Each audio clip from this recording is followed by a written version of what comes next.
Malam itu, hujan turun dengan deras. Langit kota diselimuti awan kelabu pekat, seolah mendandakan sesuatu yang tak wajar sedang mengintai. Di sebuah rumah sakit tua peninggalan era kolonial, berdiri bangunan megah dengan cat yang telah mengelupas dan bau obat-obatan yang bercampur dengan aroma lembab dinding berjamur. Namanya Rumah Sakit Harapan Jiwa, tempat yang akan segera ditutup karena dianggap sudah tidak layak pakai. Tapi malam itu, seorang perawat muda bernama Ayu mendapat tugas pertamanya, shift malam sendirian. Ia dipanggil oleh kepala ruangan dan diminta berjaga di satu tempat, pavilion nomor 7. Cuma jaga aja kok, gak ada pasien juga. Begitu kata kepala ruangan sambil tergesa pergi. Tapi Ayu tahu ada yang aneh, karena pavilion nomor 7 itu sudah ditutup lebih dari 20 tahun. Ayu berjalan menyusuri lorong belakang rumah sakit. Lampu neon berkedip-kedip, suara detaknya mengiringi langkah kakinya. Di ujung lorong, ia melihat pintu kayu besar bertuliskan angka yang sudah luntur. Pavilion nomor 7. Pintu itu terbuka sendiri, tanpa ada siapapun yang menyentuhnya. Ayu menghela napas, mencoba menguatkan diri. Paling cuma angin, bisiknya lirih. Tapi saat ia melangkah masuk, udara di dalam ruangan terasa lebih dingin. Dan entah kenapa, seperti ada yang memperhatikannya dari balik tirai-tirai ranjang pasien. Ayu mulai menyisir ruangan. Ia menemukan ranjang tua, beberapa kursi roda, dan sebuah lemari besi rekam medis yang masih terkunci. Tapi saat ia mendekatinya, lemari itu terbuka dengan sendirinya. Di dalamnya, puluhan berkas lama dengan cap meninggal terpampang jelas. Pasien-pasien dengan penyakit mental yang semua wafat dalam rentang waktu hanya 2 minggu. Ayu membaca satu nama yang membuatnya merinding.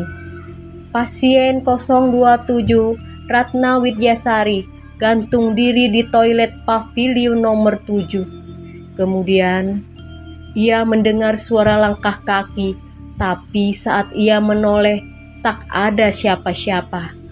Lalu tiba-tiba, Ayu terlonjak. Suara itu berasal dari ranjang paling ujung. Di balik tirai terlihat bayangan seseorang duduk. Ia berjalan pelan sekali. Dan saat ia tarik tirainya, kosong. Tapi di atas bantal tertulis dengan darah, "Kau mirip dia, perawat itu. Dia kembali." Ayu yang mulai ketakutan memutuskan pergi ke ruang arsip. Ia mencari tahu lebih banyak tentang pavilion nomor 7. Di sana, ia bertemu Pak Tono, petugas arsip sepuh. Wajahnya pucat saat Ayu menyebut nama pavilion itu. "Nak, kamu jangan main-main. Perawat di sana dulu bukan orang biasa. Dia kesurupan." Pak Tono menceritakan sebuah tragedi. 2 dekade lalu, seorang perawat bernama Saras membunuh pasien satu persatu dengan menyuntikkan racun sambil tertawa. Setelah itu, dia menghilang, tapi sempat terdengar suara jeritannya dari toilet pavilion. Dia bilang akan kembali dalam wujud yang sama, dan foto perawat Saras ditunjukkan pada Ayu. Wajahnya identik dengan Ayu. Ayu kembali ke pavilion dan mulai mendengar suara bisikan-bisikan. "Shh, jangan bangunkan mereka. Mereka tidur abadi. Shh, jangan bangunkan mereka. Mereka tidur abadi." Lampu padam. Lalu Ayu melihat sosok-sosok putih duduk di setiap ranjang. Pasien-pasien dari masa lalu. Wajah mereka hancur, mata mereka kosong, tapi semua menatap ke arahnya.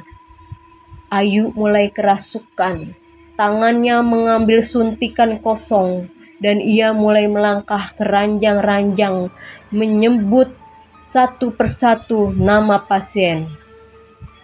Ratna, Sunaryo, Darmina. Tapi saat jarum akan menembus kulit boneka perawat, sesosok tubuh muncul dari balik cermin besar. Saras, kau bukan aku. Jangan ulangi kesalahanku, katanya sambil menatap Ayu dengan wajah sedih. Ayu ditemukan pingsan di paviliun oleh petugas jaga pagi. Tubuhnya kaku, mulutnya masih bergumam pelan. Mereka belum tidur, mereka belum tidur.